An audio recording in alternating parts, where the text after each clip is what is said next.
Did you ever wonder what would happen if Tanjiro met a different Hashira during episode 1? Would any of the pillars spare the siblings, or would they just mercilessly eliminate them? Also, would this lead to Tanjiro learning other breathing styles? In this video, we'll cover Tanjiro's interaction with each Hashira and explain exactly what would happen, starting with Sanemi, the Wind Pillar. First of all, it's important to note that Sanemi is way more ruthless than he would just, as we've seen during episode 22, when he cut Nezuko and baited her with his blood. Another important thing is his tragic past, in which a demon killed his whole family, leaving only him and his brother alive. Due to these factors, it's really unlikely that he would want to hear Tanjiro out. Sanemi is a firm believer in the fact that humans and demons can never coexist. Therefore, even if Nezuko tries to protect Tanjiro, he wouldn't care and would ultimately kill her with no mercy. After this, Tanjiro would be broken, as not only did he lose his entire family that night, but also Nezuko. There isn't really a reason for Sanemi to kill Tanjiro in this situation, Tanjiro would want to so kill he would probably Sanemi, just leave, calling him a weakling. This time around, although Tanjiro survived, he wouldn't have anyone to train him and teach him about demon slayers. Therefore, filled with rage, he would embark on his own journey to find the people responsible for the death of his family. With no demon slayer training whatsoever,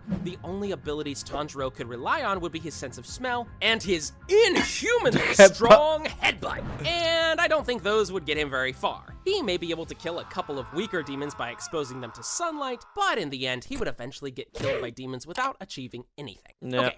That scenario was pretty sad, but what about Tanjiro meeting Mitsuri? Would that turn out any better? Well, for starters, Mitsuri is one of the kindest people in the Demon Slayer Corps, which also makes a lot of sense with her being the love Hashira. However, don't underestimate her capabilities, because underneath this shy and innocent character, Mitsuri is a strong and ruthless Demon Slayer who takes her Hashira duties very seriously. With all this in mind, if she was the one who found Tanjiro instead of Giyu, things would take a really definitely help them out. turn. The important thing to remember here is that Mitsuri was one of the few people who accepted Nezuko and even treated her with love and care later on. Therefore, if she saw Nezuko's determination to keep her brother safe, it's unlikely that she would have the heart to kill her. So, after learning Tanjiro's story, she would sympathize with him and offer to teach him about demon slaying. She also offers to teach everyone watching this video how to hit the subscribe button, and she'll be really sad if you don't try it.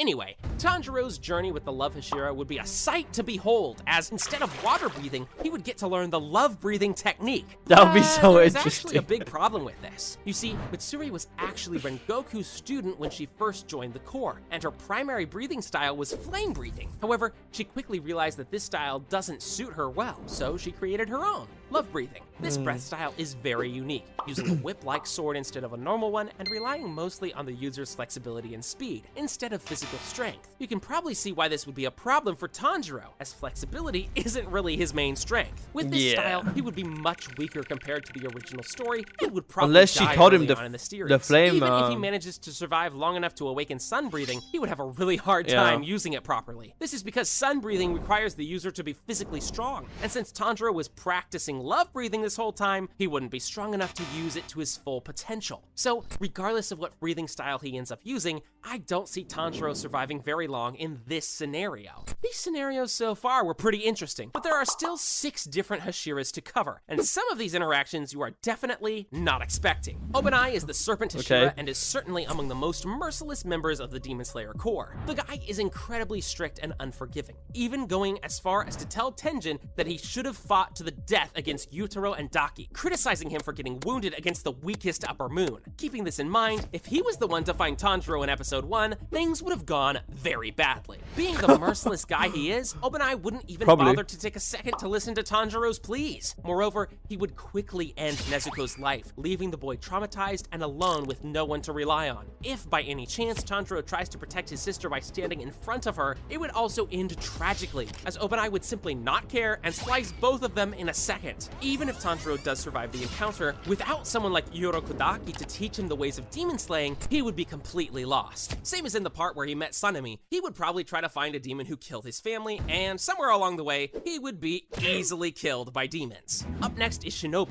the insect Hashira, and Tanjiro's interaction with that her could be would actually a bit interesting. complicated. You see, initially, Shinobu's character in the show was displayed as very cheerful and friendly, showing her as the kind of person who wishes to coexist with the demons, but as we know, that's not really the case. Nope.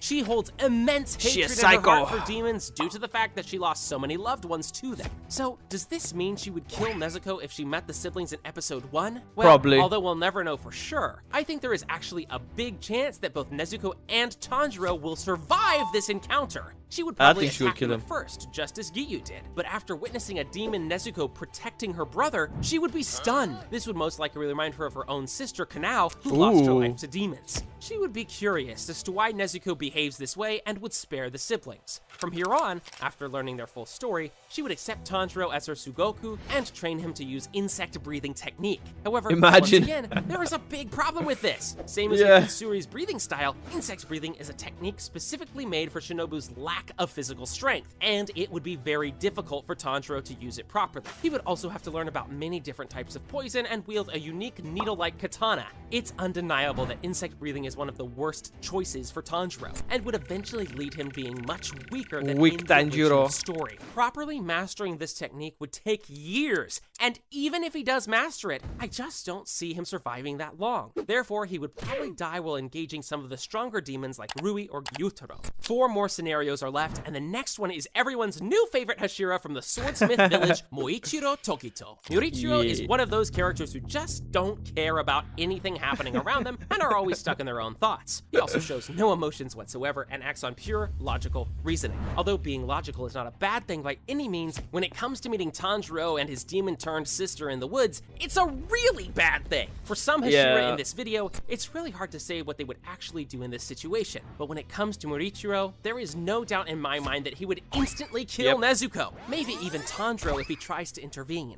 Murichiro's view on this is simple. Nezuko equals demon, demon equals evil, and as a Hashira, he needs to get rid of evil. Boom, done, see you later. Okay, that encounter was pretty quick and weird, but what would happen if Rengoku was the one to meet the siblings on that day? Would he do his Hashira duty, or would he spare them? On the one hand, Rengoku is a well-disciplined Hashira and strictly follows his duties. He does hate demons. On the other hand, he has good intentions and a pure heart, as well as the mindset that the strong should always protect the weak. Based on this, if Tanjiro and Nezuko were able to get his attention and make him listen, I believe Rengoku would understand and empathize with them. Also, it's kinda hard to imagine Rengoku just mercilessly slicing them. It's just not what he would do. Anyway, in this scenario, Rengoku would teach Tanjiro flame breathing. And contrary to the other styles we've covered so far, this one would actually suit him pretty well. Tanjiro is a natural wielder of the sun breathing technique, and the flame one is really similar to it. I'll even go as far as to say that this breathing style would probably suit him even better than water breathing did in the original version. So, what would happen to Tanjiro after this? Well,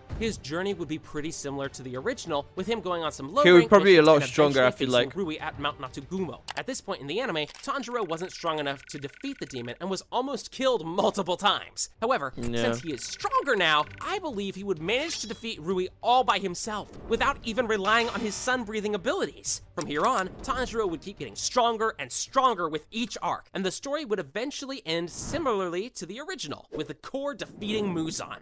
Before we cover what would happen if Tanjiro met the strongest Hashira in the current generation, let's first quickly go over his meeting with Tenjin. Tenjin is the sound Hashira of the Demon Slayer Corps, and during the Entertainment District arc, we learned that he cares about people a lot and always puts himself in harm's way to protect others. However, when it comes to demons, he is a completely different person and shows no mercy whatsoever. So, although we all grew to like Tenjin during the last season, it's really hard to imagine him sparing Nezuko. He is not as optimistic as Rengoku or as sensitive as Gyomei, and therefore he would most likely kill Nezuko quickly without thinking too much about it. And finally, it's time for Tanjiro to meet Gyomei, the strongest Hashira in the series and the wielder of the stone-breathing technique. Due to Gyomei's religious upbringing, he has great love in his heart for all living creatures and easily cries even over minor stuff. Although the sibling would definitely be scared when they see him in the woods, I think this interaction would actually go pretty well for them. Gyomei is a really understanding person, and he would be able to sense that Nezuko's intentions are pure and genuine, and would therefore have no reason to attack them. After hearing Tanjiro out, he would take him under his wing and teach him the stone-breathing technique.